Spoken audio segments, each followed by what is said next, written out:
کہ کھانا تھوڑی دیر کے لیے دیر ہو گیا تو آدمی کو غصہ آ جاتا، تھوڑی سی تکلیف ہو گئی تو آدمی کو غصہ آ جاتا۔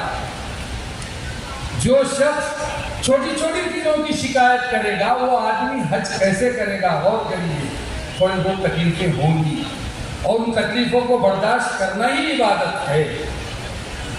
نمبر 3، آج کل کی سب سے بڑا کینسر اور سب سے بڑا فتنہ موبائل ہے۔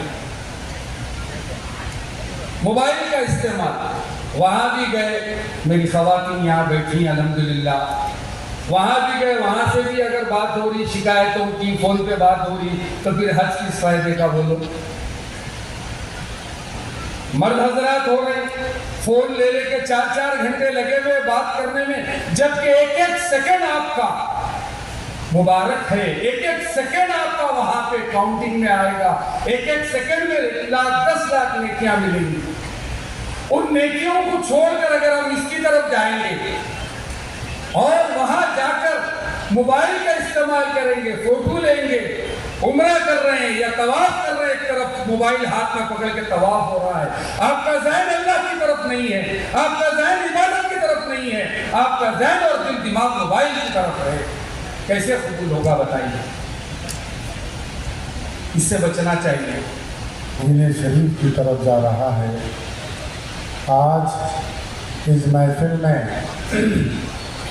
پچھلے 6 مہینے سے تلنگانہ اسٹیٹ حج کمیٹی کی کوشش رہی کہ ہر اضلاع کے فلائٹ ایک ساتھ جائیں۔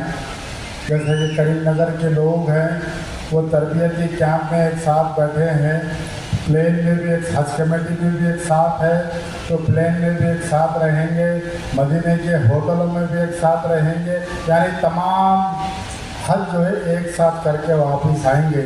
تو اتفاق کی بات یہ ہے کہ جس 2 علماء اکرام آپ حضرات کو تربیت دیے ہیں، آج وہ اسٹیج پہ تشریف فرما ہے۔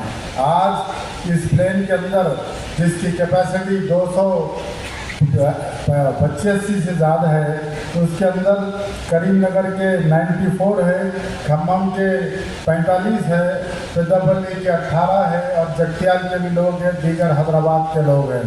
تو الحمدللہ آپ حضرات کو مناسک کے حج کے ساتھ ساتھ آپ کو وہاں کی گرمی کے تعلق سے، وہاں پر پیدل چلنے کے تعلق سے ان تمام چیزوں کو ٹریننگ دی گئی ہے۔ الحمدللہ آپ تیار ہو کر جا رہے ہیں۔ اب یہ ہمارا حج کمیٹی کا مدینہ شریف کا آخری قافلہ ہے، اس کے بعد سے جو قافلے ہوں گے وہ مکہ شریف کو حج جدہ کو پہنچیں گے، کیونکہ آپ لوگ سرکار دو عالم صلی اللہ علیہ وسلم کی بارگاہ میں جا رہے ہیں۔ مجھ سے قبل علماء کرام نے کہا کہ درود السلام کے تحفے لے جاؤ، وہاں پر 1 منٹ بھی خالی مت رہو۔ جب یہ گفتگو ہو رہی تھی، امام مالک رضی اللہ تعالیٰ عنہ کا وہ واقعہ یاد آ رہا ہے۔ انہوں نے کئی سال اپنی زندگی کے مدینے میں گزارے ہیں۔ آپ جب یہ واقعہ آپ لوگ اپنے ذہن نشین کر لیں، امام مالک جب بھی مدینہ کے گلیوں میں چلتے تو بیچ میں سے نہیں چلا کرتے، بازو سے اپنی پیٹھ دیوار کو رگڑ کے چلتے تھے، بیچ گلی میں سے نہیں چلتے تھے۔ آپ کے شاگردوں نے پوچھا کہ آپ بازو سے کیوں چلتے ہیں، بیچ میں سے کیوں نہیں چلتے؟ تو امام مالک فرماتے ہیں بیچ میں سے ہو سکتا ہے میرے آقا کا قدم پڑا ہو، اس قدم پہ میں اپنا قدم ڈال دوں تو میں بے ادبی سمجھوں گا اس کو۔ یہ امام کا یہ عقیدہ تھا۔